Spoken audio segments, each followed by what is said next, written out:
Si vous voulez développer votre autodiscipline, vous feriez bien d'écouter les paroles de Marc Aurèle. Il a été l'empereur de Rome de 161 à 180 après Jésus-Christ et est considéré comme le dernier des 5 bons empereurs. Pendant son règne, Aurèle a trouvé le temps de rédiger une série d'écrits autobiographiques, connus aujourd'hui sous le nom de Méditations. Dans ces écrits, l'empereur romain offre un certain nombre d'idées clés sur la façon de développer l'autodiscipline. Voici 10 de ces idées les plus importantes pour l'autodiscipline tirées des écrits de Marc Aurèle.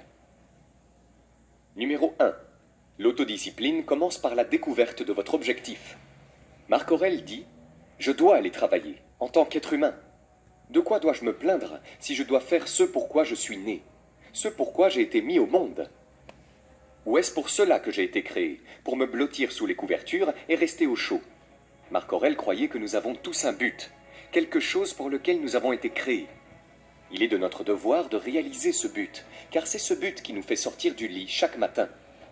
Si vous avez une idée claire de vos objectifs et de la façon dont votre tâche s'y inscrit, vous avez beaucoup plus de chances de les atteindre.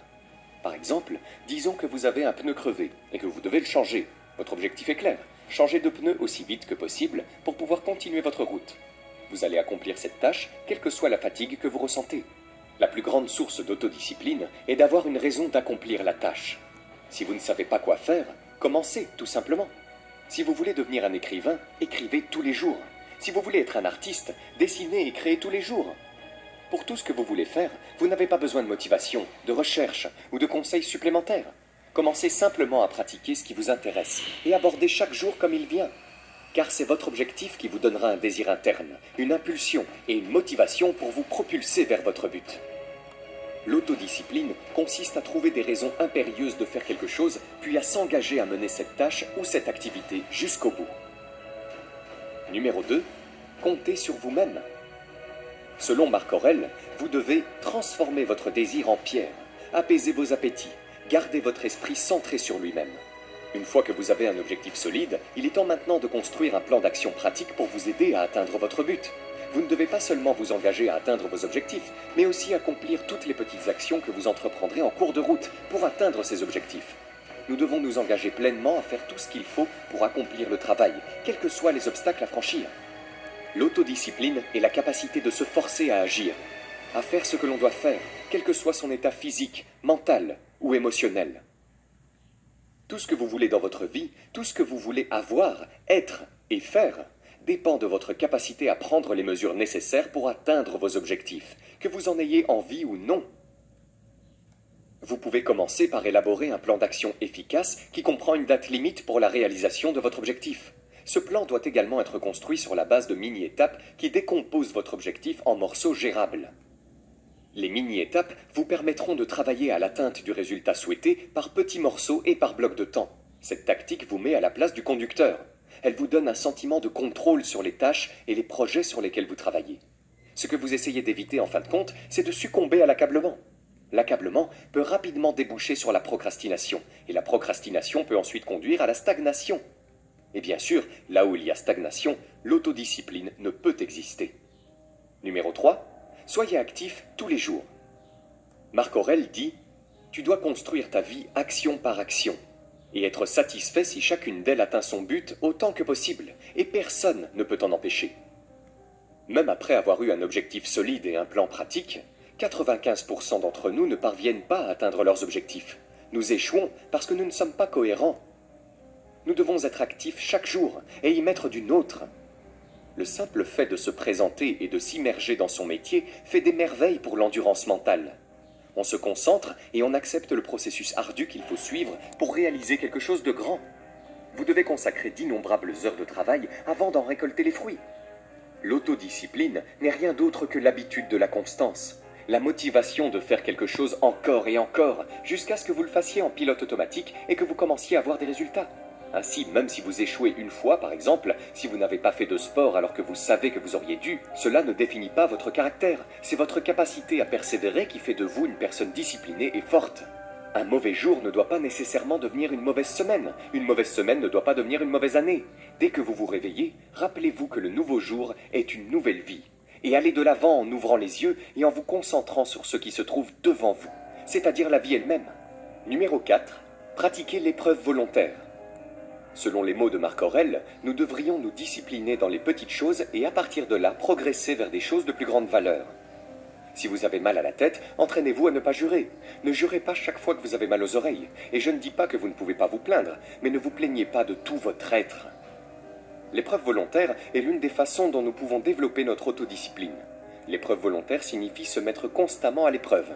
Et en rendant la vie inconfortable d'une manière ou d'une autre, nous nous endurcissons pour le jour où nous devrons la vivre pour de vrai. Une épreuve volontaire peut consister à sauter un repas et avoir faim pendant une nuit, à prendre une douche froide, à ne pas fumer, à dormir au sol, à laisser votre veste à la maison lorsque vous savez qu'il fait froid et qu'il pleut, ou à donner la moitié de vos vêtements à une association caritative. Vous pouvez choisir de vous passer des réseaux sociaux pendant quelques jours, ou de jeter votre téléphone intelligent dans le tiroir. Faites-le assez souvent et vous commencerez à comprendre ce que ressentent la pénurie et les difficultés, et que vous pouvez vivre avec les deux si nécessaire. Numéro 5. Pratiquez la dichotomie du contrôle. Marc Aurèle dit « Vous avez le pouvoir sur votre esprit, pas sur les événements extérieurs.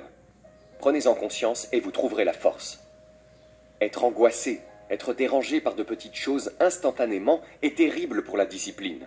Vous avez un objectif, vous travaillez, et puis les pensées et la détresse à propos de quelque chose d'externe, c'est-à-dire hors de votre contrôle, vous déraillent.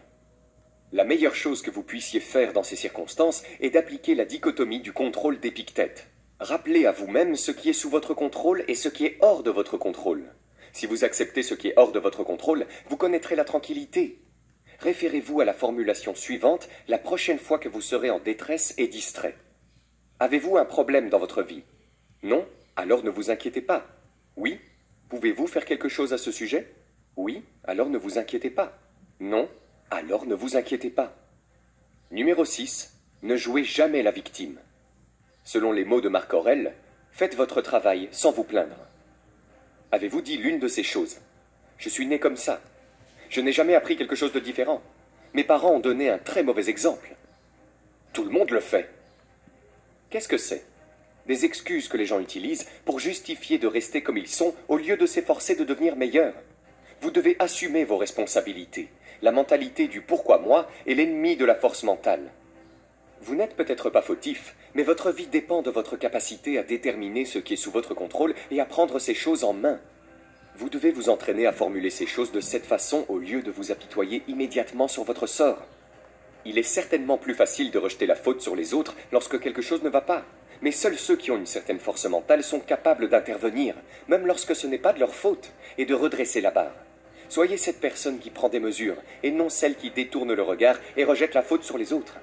Lorsque vous vous victimisez ou que vous vous culpabilisez, vous abandonnez le contrôle et vous vous déchargez de toute responsabilité personnelle. Et sans un sentiment d'appartenance, les progrès significatifs deviennent une tâche impossible. Numéro 7. Pratiquez la gratification différée. Selon les mots de Marc Aurèle, vous êtes donc né pour vous sentir bien, au lieu de faire des choses et de les vivre? Ne voyez-vous pas les plantes, les oiseaux, les fourmis, les araignées et les abeilles vaquer à leurs occupations, mettre de l'ordre dans le monde du mieux qu'ils peuvent?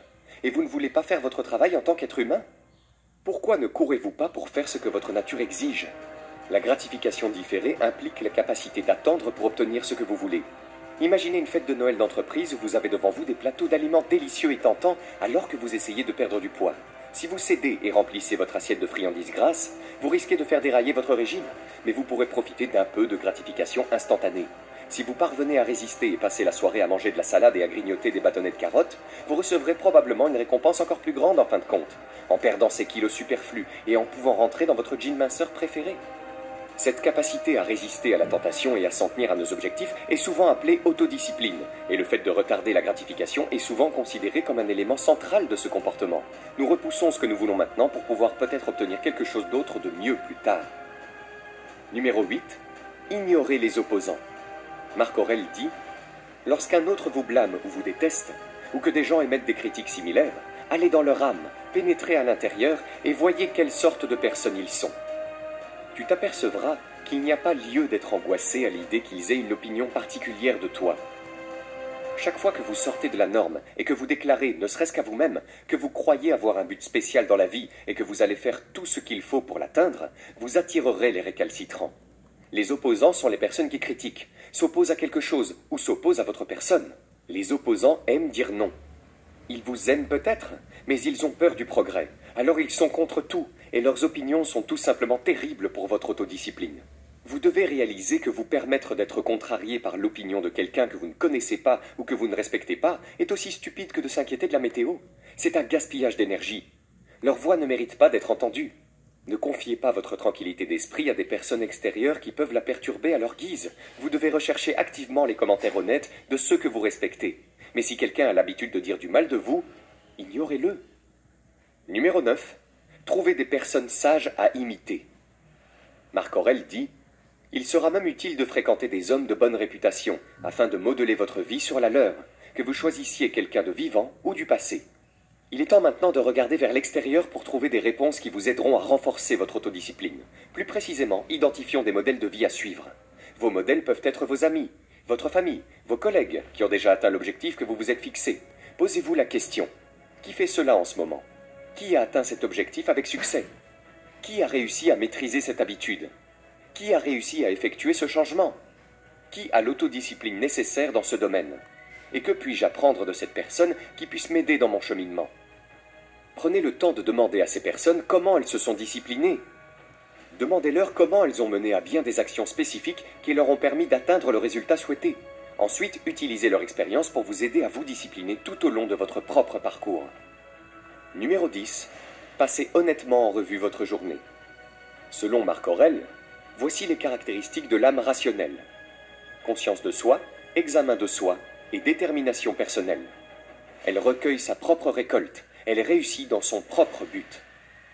L'une des meilleures façons de devenir plus discipliné est de vous examiner minutieusement et de trouver vos points faibles. Soyez brutalement honnête et profitez de ce moment pour vous connecter à votre subconscient. Pratiquer régulièrement des rétrospections en soirée vous permettra de devenir plus conscient de vous-même à chaque étape de votre journée, car vous recueillerez activement des informations pour formuler et articuler des réponses constructives à ces questions. Demandez-vous, qu'est-ce que j'ai fait de bien aujourd'hui? Où ma discipline et ma maîtrise de soi ont-elles été mises à l'épreuve? Où ai-je bien fait? Qu'est-ce que j'ai fait de mal? Pourquoi cela s'est-il produit? Et en outre, comment puis-je m'améliorer? Vous savez maintenant comment vous pouvez vous améliorer demain, mais ne vous culpabilisez pas. Faites comme Sénèque et pardonnez-vous. Ayez un peu d'autocompassion. Des études montrent que c'est le fait de se pardonner, et non de s'en vouloir, qui vous empêche de continuer à remettre les choses à plus tard. Et ne vous contentez pas de vous critiquer. Pensez à ce que vous avez fait de bien, afin de pouvoir le répéter demain. Soyez reconnaissant pour ce qui s'est bien passé aujourd'hui. Si vous